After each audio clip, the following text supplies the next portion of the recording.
Good students, आज हम भूगोल का सेकंड चैप्टर करेंगे। हमारे चैप्टर का नाम है भूमि, मृदा, जल, प्राकृतिक वनस्पति और वन्य जीवन संसाधन। इसमें अफ्रीका के बारे में बताया गया। सबसे पहले जो तंजानिया अफ्रीका के अंदर है, एक छोटा सा गांव है। वहाँ पे मामा पानी लाने के लिए सुबह जल्दी उठती है, उसे बहुत दूर जाना पड़ता है और वह कुछ घंटों के बाद लौटती है और उसके उपरांत घर के कार्यों में अपनी माँ का हाथ बटाती है और अपने भाइयों की बकरियों की देखभाल में मदद करती है। उसके पूरे परिवार के पास उसकी छोटी झोपड़ी के चारों ओर चट्टानी भूमि का एक बाग है। मामा का पिता बड़ा कठिन परिश्रम करने के बाद कुछ मक्का और सेब उगा सकते हैं, फिर भी वह उनके परिवार के साल भर के खाने के लिए पर्याप्त नहीं है।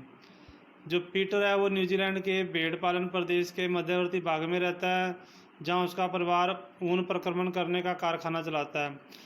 प्रतिदिन जब पीटर स्कूल से लौटता है तो वह अपने चाचा को अपनी भेड़ों की देखभाल करते हुए देखता है और उनकी भेड़ों का बाड़ा कुछ दूरी पर पहाड़ियों में लगे एक विस्तृत घास के मैदान में स्थित है। वहाँ नवीनतम प्रौद्योगिकी का उपयोग करते हुए वैज्ञानिक विधि से इसका प्रबंध किया गया है। पीटर का पारिवारिक जैविक कृषि द्वारा सब्जियां भी उगाता है। माम्बा और पीटर विश्व के दो भिन्न भिन्न स्थानों में रहते हैं और उनके जीवन व्यतीत करने में बहुत अंतर है। यह विभिन्नता भूमि की गुणवत्ता, मृदा, जल, प्राकृतिक वनस्पति, प्राणी और प्रौद्योगिकी के उपयोग से विभिन्नता का कारण है। इन स्थानों का एक दूसरे से भिन्न होने का मुख्य कारण इस प्रकार संसाधनों की उपलब्धता है। देखो, सबसे पहले है भूमि।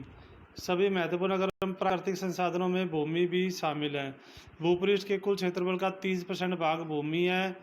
यही नहीं, इस थोड़े से प्रतिशत के सभी भाग आवास योग्य नहीं है। जहाँ पर जमीन है वहाँ पर आवास बनाना संभव नहीं है।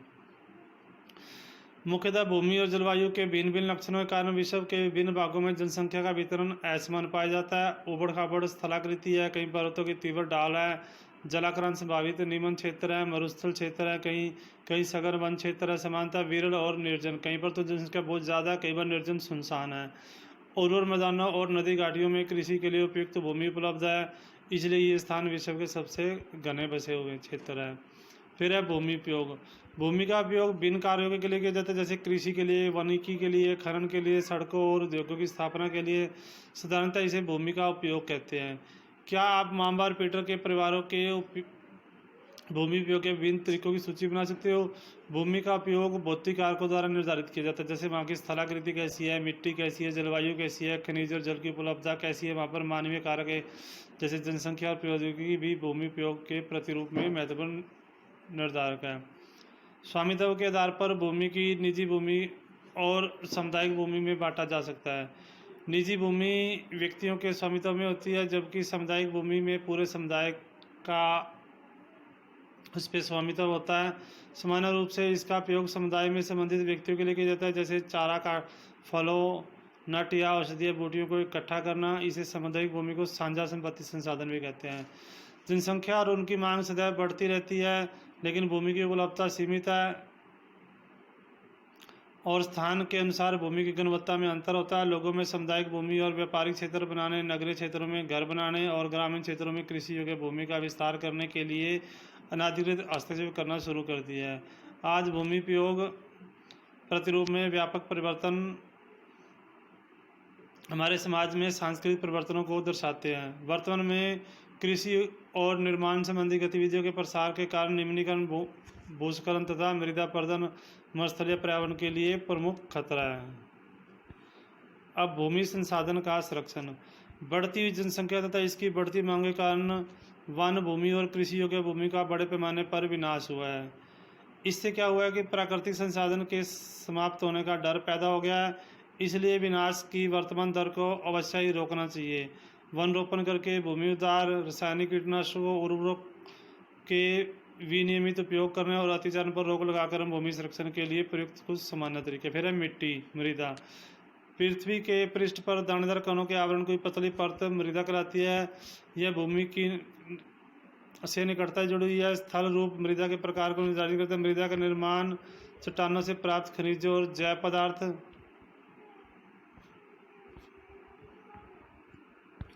तथा भूमि पर पाए जाने वाले खनिजों से होता है।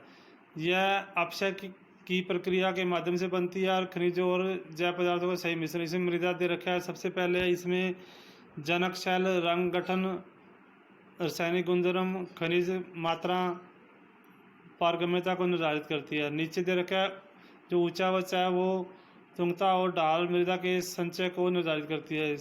इसमें नीचे दे रखा है वनस्पति जात, प्राणी जात जैसे सूक्ष्म जीव ह्यूमस निर्माण की दर को प्रभावित करते हैं। सब ये दे रखा है जलवायु, तापमान, वर्षा, अपक्षय और ह्यूमस निर्माण की दर को भी प्रभावित करते हैं। और जो नीचे दे रखा है समय मृदा परिच्छेदिका की मोटाई को निश्चित करती है।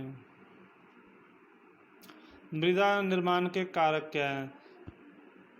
मृदा के निर्माण में मुख्य कारक शैल का स्वरूप और जलवायविक कारक है। मृदा निर्माण के अन्य कारक स्थलाकृति, जैव पदार्थों की भूमिक और मृदा निर्माण के संगठन में लगा समय, अलग अलग स्थानों में ये अलग अलग है। फिर है मृदा का निम्नीकरण और संरक्षण के उपाय। मृदा पर्दन और क्षीणता, मिट्टी की जो ऊपरी परत क्षीण हो जाना मृदा संसाधन के लिए दो मुख्य खतरे हैं।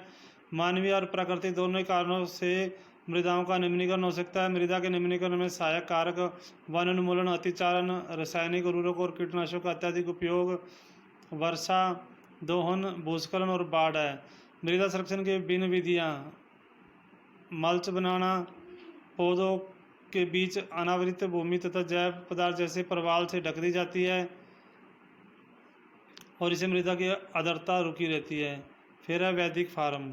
ये वैदिक फार्म दिखा रखे हैं ग्रीन कलर के आपको, ये हमारे वैदिक का फार्म है। वैदिक फार्म में होता है कि चौड़े समतल सोपान अथवा वेदिका तीव्र ढालों पर बनाए जाते हैं ताकि सपाट सतह फसल उगाने के लिए उपलब्ध हो। फिर है समोच्च रेखीय जुताई। ये है हमारी समोच्च रेखीय जुताई, यानी कि समांतर रेखाओं में होगी ये। तो इसमें क्या है, एक पहाड़ी डाल पर समोच्च रेखाओं के समांतर जुताई करने से डाल से नीचे बहते जल के लिए प्राकृतिक अवरोध का निर्माण करते हैं। फिर है रक्षक मेखलाएँ। रक्षक मेखलाएँ में क्या होता है, ये पेड़ उगा दिए गए हैं, ये पेड़ है मिट्टी के कणों को बांधे रखते हैं। ये जैसे बॉर्डर पे लाइन में सारे खड़े हैं तो ये रक्षक मेखला बन गई।